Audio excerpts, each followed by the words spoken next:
going to be talking about tarot cards, rocks, sage. I was going to introduce you as Psychic Ruby, but I think it's only right of me to ask you how you like to be introduced. Is it psychic, or do you have another term for it?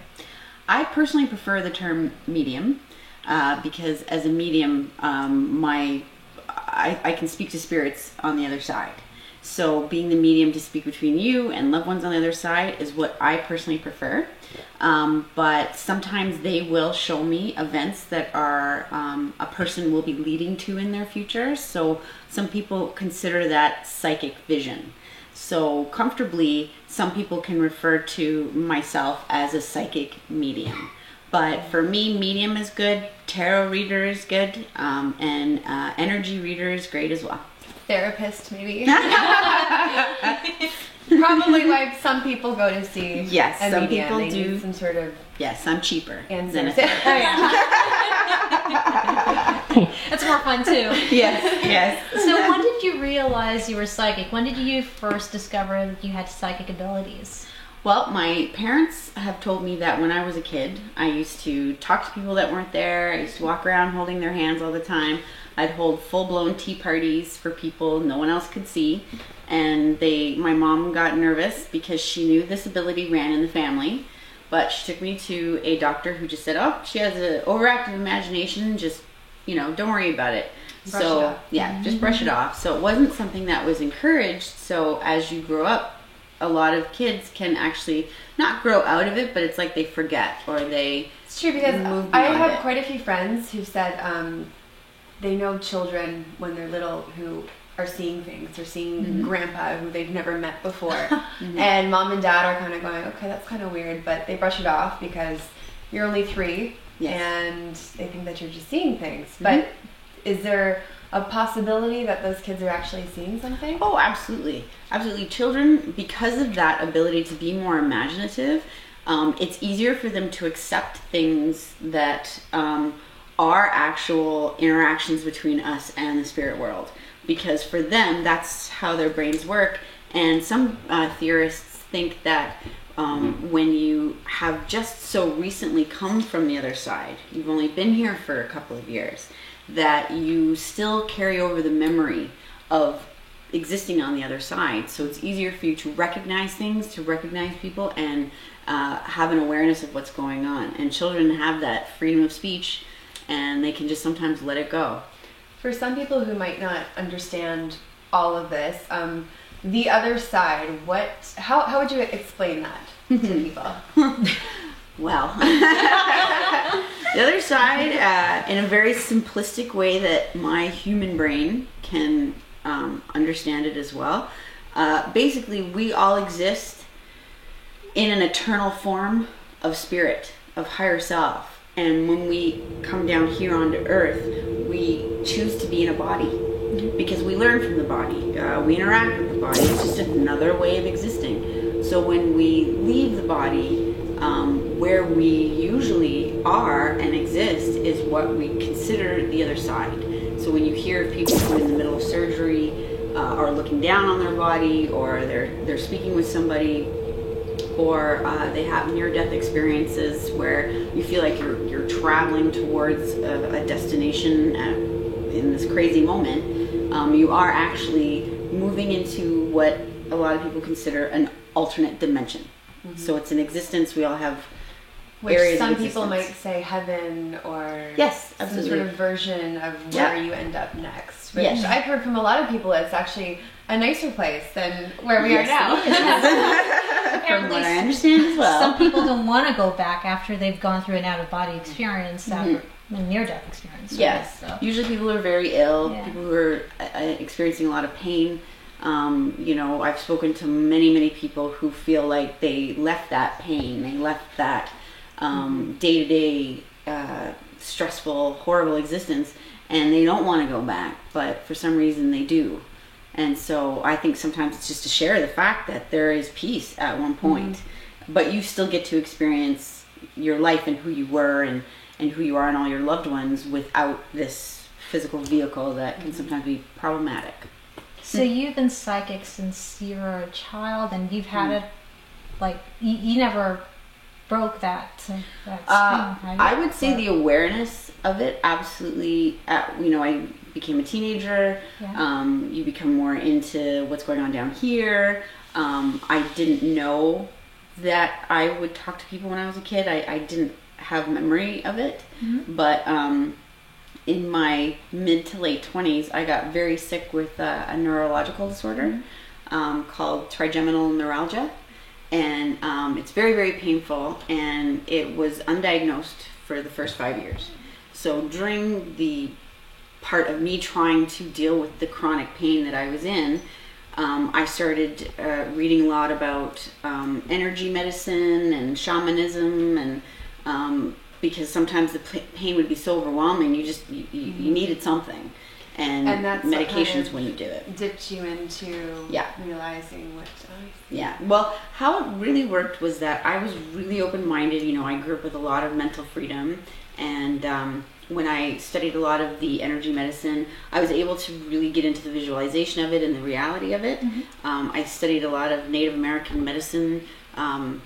And I read a lot of people's first accounts, and so for me it made sense, and I worked a lot with moving the energy of pain in my own body, which got me aware of my chakras and my kinetic energy itself.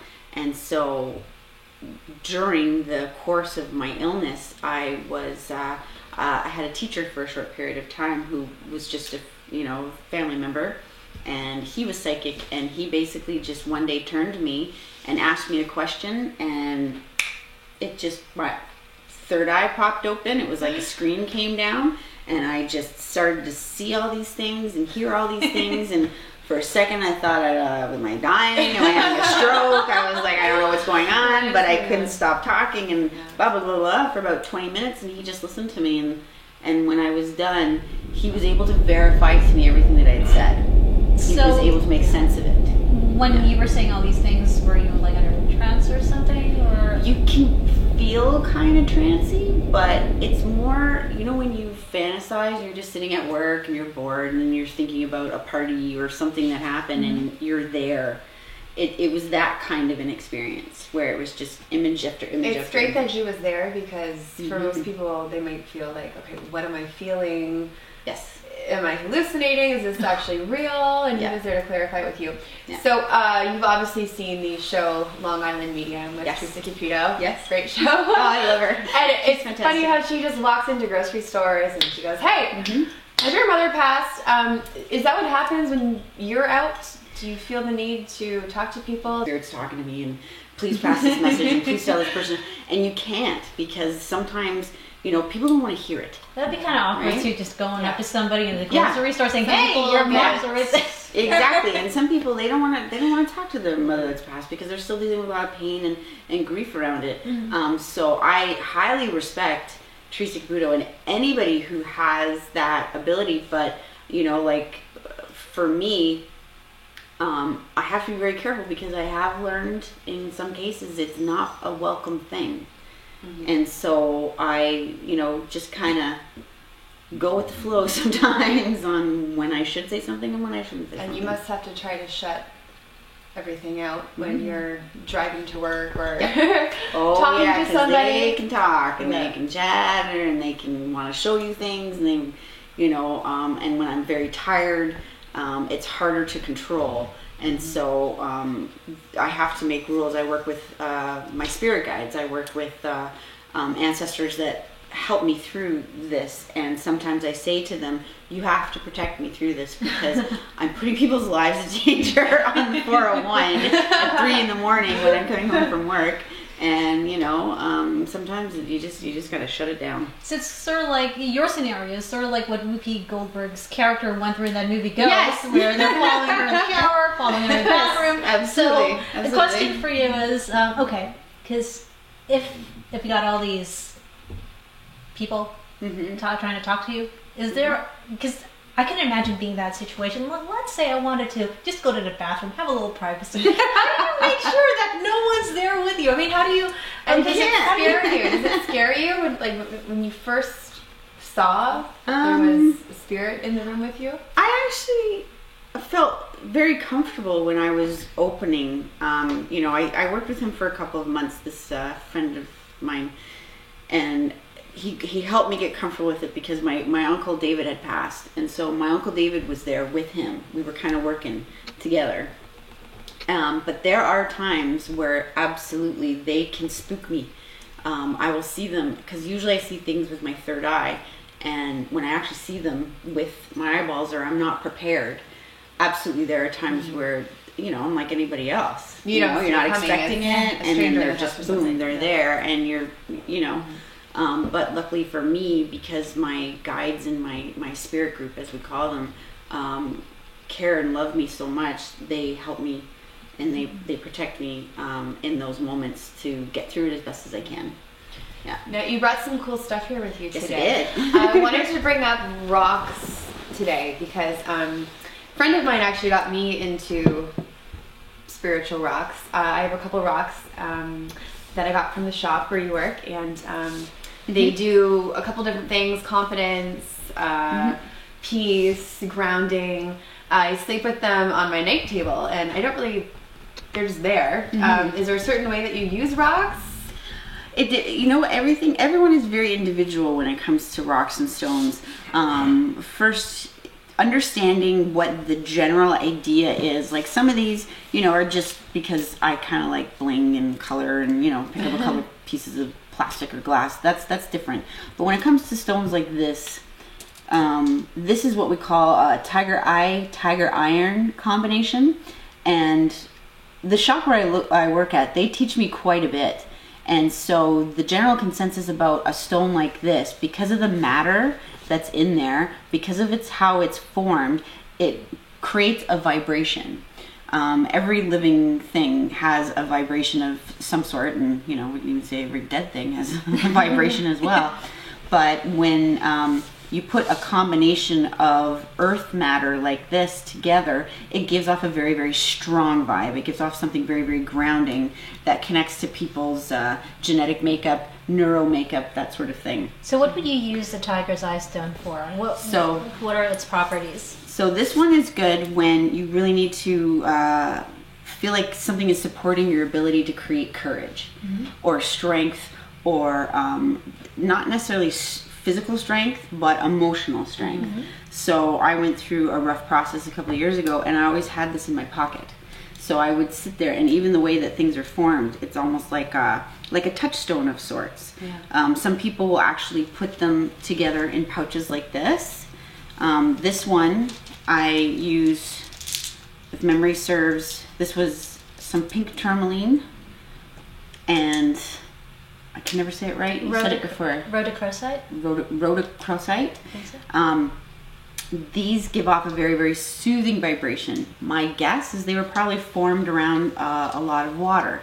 And the pink tourmaline, we also use black tourmaline as it seems to ward off a lot of radiation, but pink tourmaline kind of enhances the soothing aspect of this type of a stone. So for me, I put these in this type of a bag that's very, very soft. So when I have anxiety, as most people normally do, you can sit there and just sort of rub them. And I like how the bag is sparkly.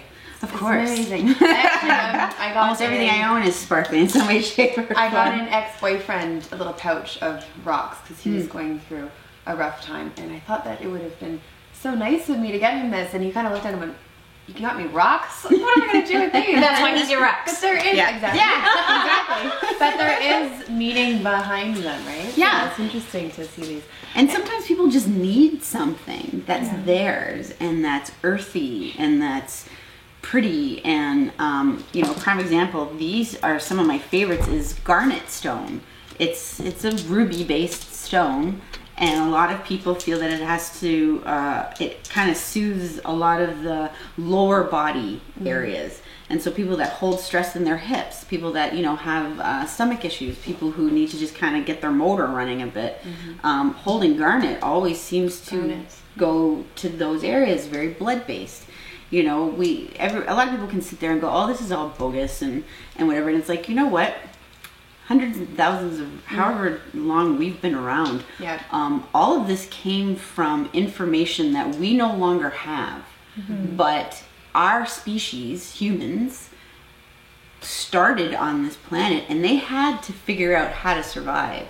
So they figured Whether this it's stuff out. medicine from plants Medicine from the earth. plants, It was stone on the plant, earth like- for a reason, and we're supposed to Yeah. use it. And- Everything's there for a reason. That's Exactly. That's why it's really sad to know that a lot of plant and animal species are going extinct and are being endangered. Yeah. Because you never Exactly. know what treasures we might be losing, right? Exactly.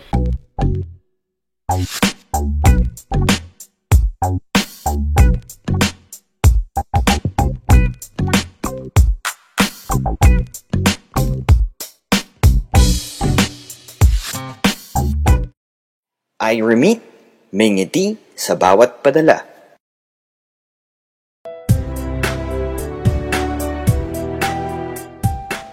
Are you craving some ramen?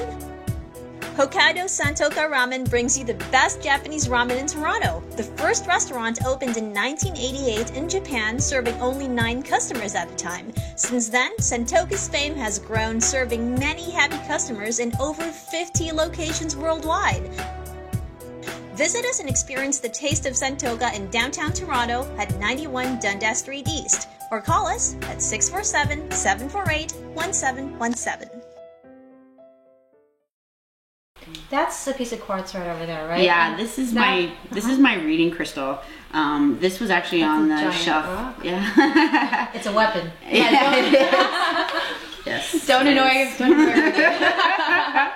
Yeah. No, this was actually on the shelf one day, and just like you were saying, you got pulled to it, and I reached for it, and when I felt when I had it in my hand, it was interesting. I did feel like sort of like an impulse or a genetic sort of rush that went up and hit my third eye, like that. Like it was really like a lot of times I experience things and I'm even like, whoa, like what You're happened? still learning as That well, was yeah. you're still experiencing it. So the owner of the shop, this wonderful woman who owns the shop, she saw me with it and she was like, I wondered who was going to get that, because she could feel that. Wow. When I do readings, I get very fiddly. Like I want to just keep touching things. I get very, very tactile. And so when I started to incorporate this crystal into the reading, I felt like a lot of my fidgeting was kind of controlled. And so when I touch it and I hold it, I feel like it's almost like my body and my chakras and my third eye go, okay, here we go. Kinda We're going to get into the calms down. space. It's like a stress ball. Yeah, exactly. It's like a stress ball. And And, that's supposed to, like, a quartz is like your multi-purpose crystal, right? Yes. Because it amplifies whatever it is you want to direct your energy towards, Yes. right? Yeah. So how do you use that in a reading? Well, literally, I just hold it. I play with it. For me, it does enhance. I find sometimes my ability to quickly tune into something or tune into a person quicker, and I think that has just a lot to do with we call it the triad of mind, body, spirit, where there are certain things that pull your ability to communicate within your triad quicker, faster. Like I only have short periods of time to tune into someone. I might have a half an hour, I might have an hour, and I don't want to waste too much time trying to figure stuff out or waiting. And I mean, you've seen how I do readings where it's like I want to get to the point quick. Yep. And speaking of readings, you brought your tarot cards today. Yes, my cards. And you were saying that you were going to do a little reading for us. Yeah, absolutely. So This is usually where people get a little nervous because they don't know what they're going to hear or what's going to be said. yeah, because I'm not the type of reader. I'm just a messenger. I really am. I'm just a messenger, and I try to get my messages right as best as I can. And you've had these cards for a long time, right? I've had this One deck thing for card. 23 years. Wow. We have a good thing if you're ever looking for a tool, runes, cards, whatever. You have to remember you're creating a relationship with an object.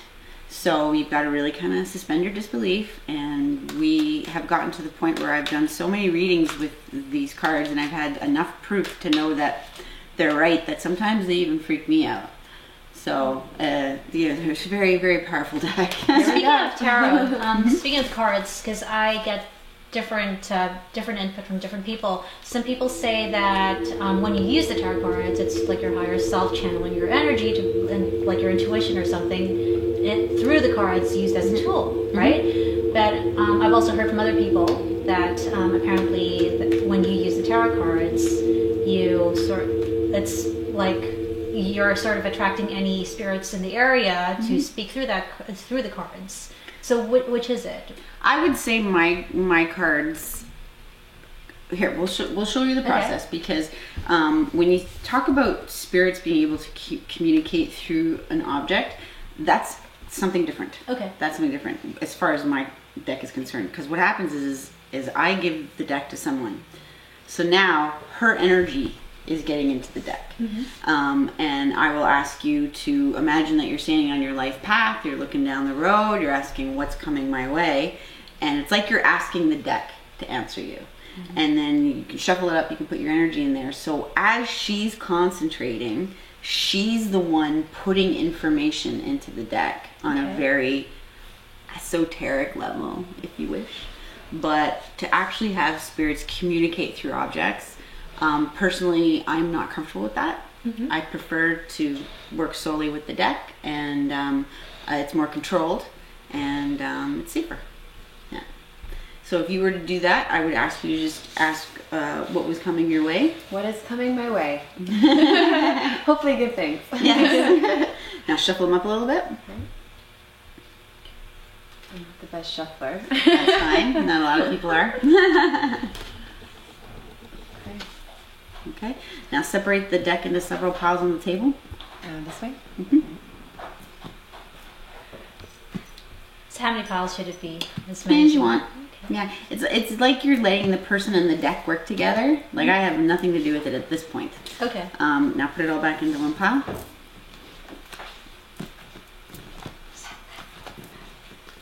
All right. Now pick a number between 1 and 5 and tell me what it is. 3. So what we're laying out is what we call a past, present, and future spread.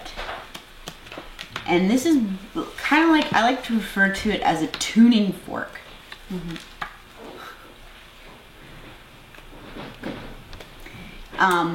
Now, I already know some history with you. You've spoken before. So what we've done is we've separated, she picked the number 3. So we have what we call a past, present, and future positions of tarot. My deck, everybody's deck, a lot of cards, people say, oh, there's so many different meanings behind the cards. Yes, but after you've worked with the deck for so long, you generally know that they're just saying one thing. But you piece together pieces of the puzzle, and if I usually do a spread at the end of a reading, because then I have a bit more of an idea of how to interpret the situation here. And because I already know of Carly's certain situations, to me, I just take a general impression as I lay the cards out. I get images, I get vibrations, and I can see that this is referring to your love life. Damn it. You just won't leave me alone. No. So I don't know how far you want me to get into this, but we can just cut it. You can cut Edit it out if you want it. Yeah. So I look into the past position, and I see that the 3 cards here, the Princess of Swords, she's all about receiving high-end information. And usually for me, that means something electronic or like a text or computer or something that came along during a very lucky moment. The Wheel of Fortune is usually something occurred for, a moment to happen for you, and something happened very quickly. The Eight of Wands is all about the speed. So for me, I look at that, and as I tune in with my third eye, I can see that you received, probably in the last 7 days, a message in your love life that kicked things forward. I know you said there wasn't a lot of opening, but there was a little one. There was a tiny little brief glimpse into understanding your current situation that gave you a little look. So for me, that means in a small brief moment that moved quickly, you had a lucky chance to get some kind of a high understanding of where this person is coming from. Yeah. So currently, you're still waiting. Yeah. The Temperance card is all about letting things sit on the back burner. It's a period of rest, or it's a period of, not being fully aware of what's going on around you. But the Eight of Discs is showing me that the other person in the situation, being represented by the Prince of Swords, work is happening on his end in regards to the situation.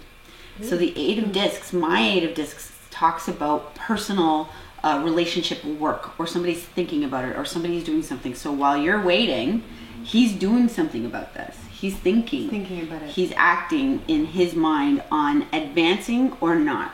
Okay.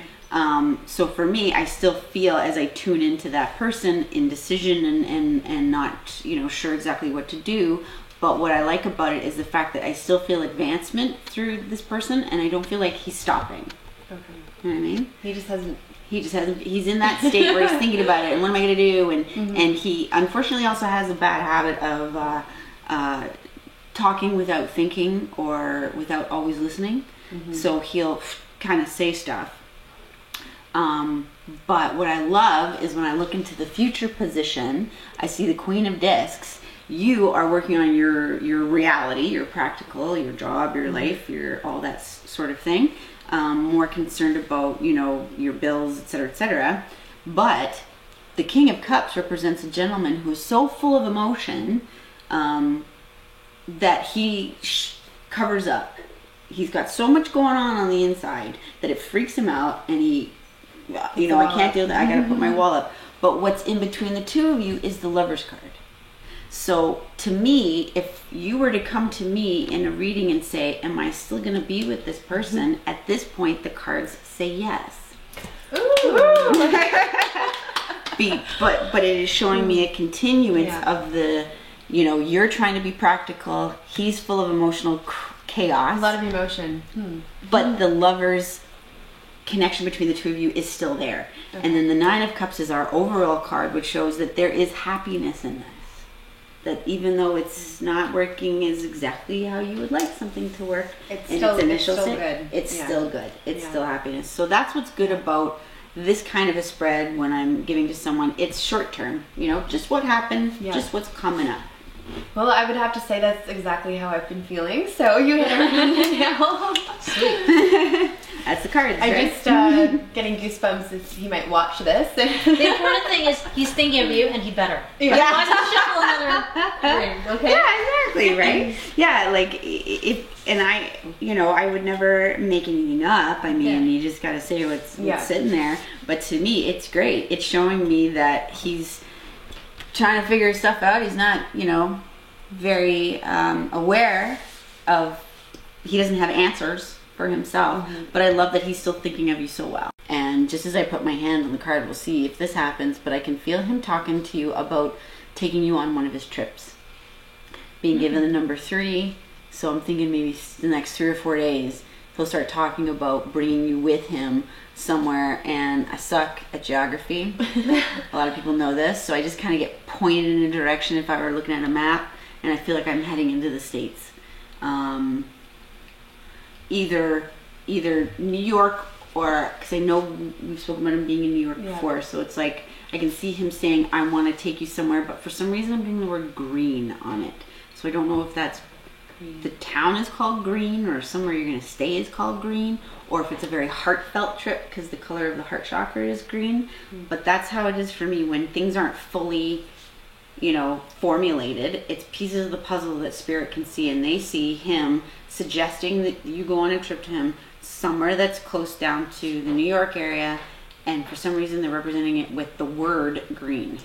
Okay. Thank you so much, Ruby. Thank you so much for My coming today pleasure. and giving us a glimpse into the future, and perhaps for people who haven't seen a medium before, this will give them a little bit more of some background information that it isn't hokey, there's more to it, and it's very therapeutic, and in my opinion, this is real. This is just a way that we are tapping into what's going on. Yeah. So thank you. Ruby, got a question. So for our viewers out there who were looking to speak with a psychic or have always been curious about talking to a psychic or medium, how, I mean, as a professional, you know how it works on the other side. So what advice would you have for them when it comes to choosing a psychic and choosing someone who's legitimately gifted? So if you know of anyone that speaks of a psychic well and has a good reputation, word of mouth is always wonderful, because then you feel like you're dealing with somebody that's already been through the experience and they speak very highly of it. If you've got absolutely nobody you know that's seen one or had a reading at any time, go to a shop that hosts a reader, because the reputation of the reader connects to the shop. So you don't necessarily want to go to a place that specializes, you know, where you drive by and you can see, I mean, you can do whatever you want. Sometimes you gotta go with your gut, you know, you gotta go with your vibe and go, oh, I'm gonna go walk in there and see what happens. By all means, do that. But if you, a really good tool to realize is that when a store hosts a reader, they know that the word will get back. People will stop coming to the shop if they feel like they've spoken with someone who does not have a legitimate gift of some sort. Because we're all different. All of us are different. We're either, we have cards, or we tune into guides or spirits, or we talk to animals. Many different things. Some people fear that they're gonna have their money taken from them. Yeah. And you know what? That's happened to me once. But you have to keep bouncing around, and you find one or two that just know when it hits home. Yeah. And you know when it's legit. So. Yeah. Very good point to make, actually. If you ever have anyone turn to you and say, you are cursed, give me $5,000 and remove it from you, you pick up your purse and you walk out the door. Yeah. If anyone makes any claim to heal an illness, to reverse anything, anyone who claims that they have this ability Miracle of gift. some sort and it's going to cost you money, you walk away. You walk away, because it's not that we don't have certain abilities. I mean, a lot of us are healers in some way, shape, or form, but there are a lot of shysters out there, and surprisingly, there are a lot of people that believe it and they fall for it. I mean, you could have told me happily ever after, this is coming your way, but instead you read me, so. Yeah, I just did what the card said, and then your guides, my guides, are picking up on a little future event, and we'll see what happens. So good after I talked to you, Ruby. Can we end this with a group hug? Energy exchange. There we go. That's awkward. And I missed. Thank you. You're very welcome. My pleasure. Thank you. Thanks, guys, for joining us. My pleasure. You guys are awesome. Thank you.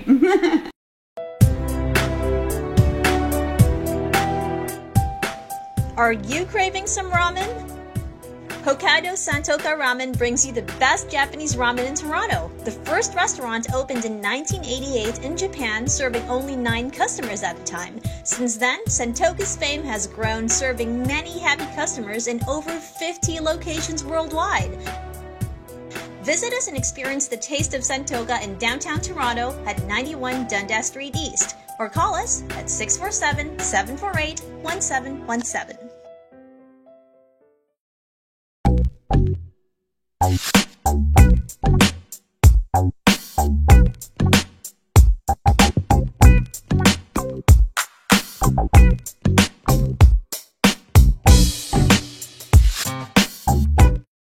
I remit, may ngiti sa bawat padala.